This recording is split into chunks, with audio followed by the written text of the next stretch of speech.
পৃথিবীতে আমরা দেখছি মুসলিম বিশ্বই বিভাজিত। তাদের প্রায় প্রত্যেকটা দেশেই মার্কিন যুক্তরাষ্ট্রের ঘাঁটি আছে এবং আজকে তো কাতারও যুদ্ধ ঘোষণা করেছে। অশান্ত মধ্যপ্রাচ্য এই ইস্যুটি নিয়ে ম্যাম আপনার কাছে আসি। বিরতির আগে একজন দর্শক ছিলেন, তিনি বলছেন যে এই যে যুদ্ধ ইরানের সাথে আমেরিকা ইসরায়েলের, সেখানে বাংলাদেশের পক্ষ থেকে জোরালো কোনো প্রতিবাদ কেন করা হচ্ছে না? ধন্যবাদ আপনাকে। এর আগে একটু যিনি আগে প্রশ্নটা করেছিলেন ওনার প্রশ্ন দুটো ভাগ ছিল। সেকেন্ড পার্টটার আমরা সময় পাইনি, বিরতিতে চলে গেছিলাম। যে উনি বলছিলেন যে মুসলিম বিশ্বের কেন কি ধরনের রোল হতে পারে। অ্যাকচুয়ালি দেখা যাচ্ছে যে এখানে না মুসলিম বিশ্ব, এটাই একটা দুঃখের ব্যাপার যে পৃথিবীতে আমরা দেখছি মুসলিম বিশ্বই বিভাজিত এবং বিশেষ করে মধ্যপ্রাচ্যে যে রাষ্ট্রগুলো আছে তাদের প্রায় প্রত্যেকটা দেশেই মার্কিন যুক্তরাষ্ট্রের ঘাঁটি আছে এবং তারা তাদের নিরাপত্তার জন্য মার্কিন যুক্তরাষ্ট্রের উপরে ডিপেন্ডেন্ট, একেবারে সম্পূর্ণভাবে নির্ভরশীল। এবং সেখানেই তো সেই রাষ্ট্রগুলোর মধ্যেই তো ইরান সেই রাষ্ট্রের যে মার্কিন যুক্তরাষ্ট্রের ঘাঁটি আছে, মিলিটারি বেসেস আছে, ওখানে অ্যাট্যাক করছে। এবং আজকে তো কাতারও যুদ্ধ ঘোষণা করেছে ইরানের বিরুদ্ধে।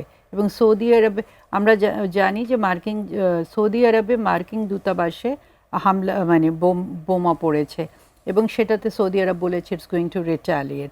তো এটা মুসলিম বিশ্বের মধ্যেই কোনো আমরা ঐক্য খুঁজে পাচ্ছি না, সেটা একটা বড় ব্যাপার।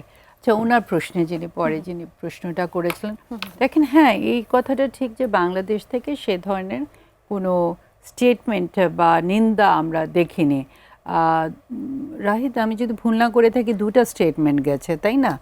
দুটো গেছে এবং প্রথমটাতেও আমরা দেখলাম যে একটু রিস্ট্রেইন্টের কথা বলা হচ্ছে, কনসার্নের কথা বলা হচ্ছে এবং দ্বিতীয়টাতেও সেই ধরনেরই স্টেটমেন্টটা গেছে। মানে বাংলাদেশের মানুষের মন মানসিকতায় ইরানের উপর আক্রমণ যতটা দাগ কেটেছে, যতটা ব্যথিত হয়েছে, সেই ব্যথাটা আমরা আমাদের পররাষ্ট্র মন্ত্রণালয় থেকে যে বিবৃতি এসেছে সেখানে আমরা দেখতে পাইনি। এবং প্রথমটাতে ম্যাম দেখা গেছে যে আমেরিকার প্রতি এক ধরনের, প্রথমটাতেও না দ্বিতীয়টাতেও না। এবং দেখেন বিবৃতিটা মানে সত্যি কথা বলতে কি, যখন বিবৃতিগুলো আমি পড়েছি তখন আমি নিজেই কিন্তু একটু অবাক হয়েছি।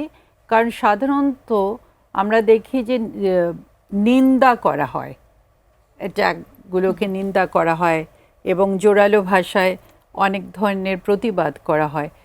সেটা কোনোটাই আমরা পাইনি, দুটো বিবৃতির মধ্যে কোথাও আমরা পাইনি। এবং আমার কাছে বিবৃতিগুলোকে বেশ কাঁচা মনে হয়েছে এবং আমি আশা করব যে বাংলাদেশের ফরেন পলিসির যে মেইন প্রিন্সিপালসগুলো আছে, এবং আমরা সবসময় শান্তির পক্ষে দাঁড়িয়েছি এবং ধরেন শুধু শান্তি না, আমরা মানে কতগুলো প্রিন্সিপালস, ফাউন্ডিং প্রিন্সিপালস আছে আমাদের ফরেন পলিসির। সো আমি আশা করব যে সেই জায়গাগুলোতে মানে এরপর মানে নতুন সরকার তাদের বিবৃতি, হ্যাঁ মানে আরো ম্যাচিউরড স্টেটমেন্টসগুলো যেন চাই সেটি